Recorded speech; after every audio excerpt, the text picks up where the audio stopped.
Kasih karunia dan damai sejahtera Allah Bapa kita dan anaknya Tuhan Yesus Kristus menyertai saudara. Amin.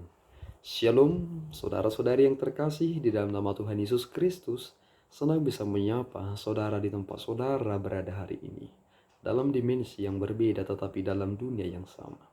Sebagai insan yang diciptakan untuk Tuhan, sebelum kita melakukan rangkaian aktivitas kita pada hari ini, marilah kita mengawalinya dengan mendengarkan firman Tuhan.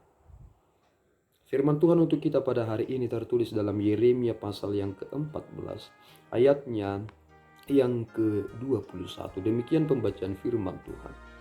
Janganlah engkau menampik kami oleh karena namamu, dan janganlah engkau menghinakan tahta kemuliaanmu.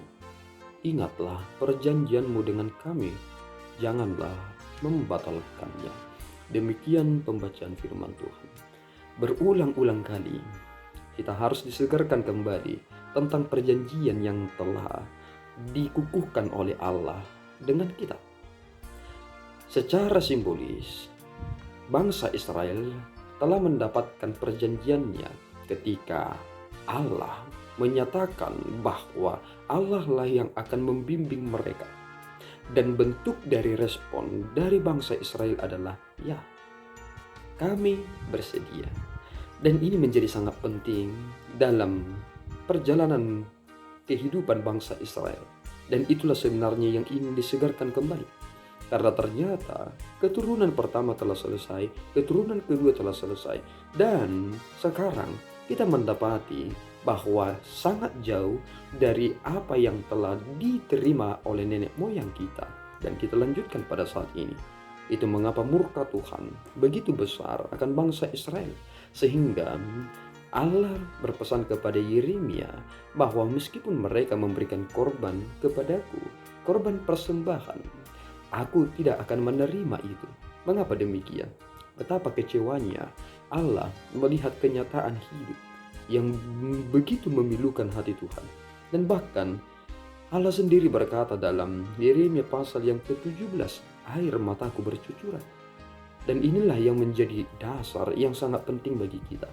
Memang ketika Yesus Kristus datang ke dunia ini, ia terurai air matanya untuk membawa kita kembali kepada jalan yang benar.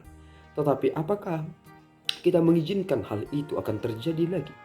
Kita tidak tahu malu jika kita harus membuat Allah kita kembali menangis. Seharusnya kitalah yang harus menangisi diri kita. Mengapa demikian? Karena anugerah itu bukanlah anugerah murahan, saudaraku. Anugerah itu adalah anugerah yang begitu mahal yang Tuhan berikan kepada kita. Pengampunan yang sebesar-besarnya telah diberikan kepada kita oleh Kristus. Darahnya tercurah bagi saudara. Tetapi mengapakah kita sering sekali mengabaikan ini dan memilih untuk bertindak dengan rasio kita sendiri, memilih bertindak dengan pengertian kita sendiri, memilih bertindak dengan mengandalkan dewa-dewa lain. Dan itulah realita yang terjadi. Jika kita berkata bahwa bangsa Israel begitu kejam, mereka menyembah dewa-dewa lain, mereka menyembah Baal, mereka menyembah Asitoret, mereka menyembah dewa-dewa lainnya dalam hidup mereka. Kita berkata, betapa mengerikannya hidup mereka. Sebenarnya yang paling mengerikan itu adalah kita di zaman sekarang ini. Memang kita tidak melihat batu-batu lagi disembah. Kita tidak melihat bahwa ada patung-patung berdiri dan mereka memberikan persembahan kepada patung itu atau pohon-pohon yang besar. Tetapi persoalannya saat ini adalah kita telah memberhalakan ilmu pengetahuan teknologi itu. Allah telah canggih, kita dewa-dewakan saat ini. Hidup kita lebih banyak disibukkan dengan apa yang kita miliki. Dan akhirnya hubungan kita dengan Tuhan itu menjadi sangat terbatas atau bahkan sangat jauh dan bahkan menjadi putus. Dan inilah peringatan itu yang diberikan kepada kita. Selagi Tuhan memberikan kesempatan, jangan sampai Allah menampik kita. Seperti yang dikatakan oleh Yeremia, janganlah engkau menampik kami oleh karena namamu.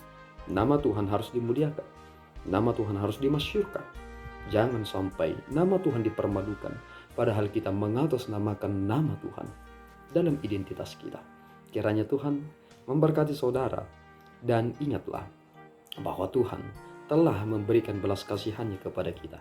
Sekarang waktunya kita harus menunjukkan bahwa kita adalah yang telah dimerdekakan. Tuhan Yesus memberkati kita berdoa. Ya Allah Tuhan kami bersyukur atas berkat-Mu yang telah kami terima pada hari ini. Terpuji nama-Mu Bapa atas segala pemeliharaan-Mu. Ampunkan kami yang sering sekali lalai dan bahkan mendukakan hati-Mu dengan mendua hati. Kami menyembah-Mu, tetapi kami juga disibukkan oleh keinginan kami, oleh apa yang kami miliki. Kuatkan kami Bapa supaya kami memiliki prinsip yang murni, bahwa Engkau harus kami muliakan sungguh-sungguh. Nama-Mu harus kami masyhurkan. Terima pujian kami Bapa, dalam Yesus kami berdoa dan mengucap syukur.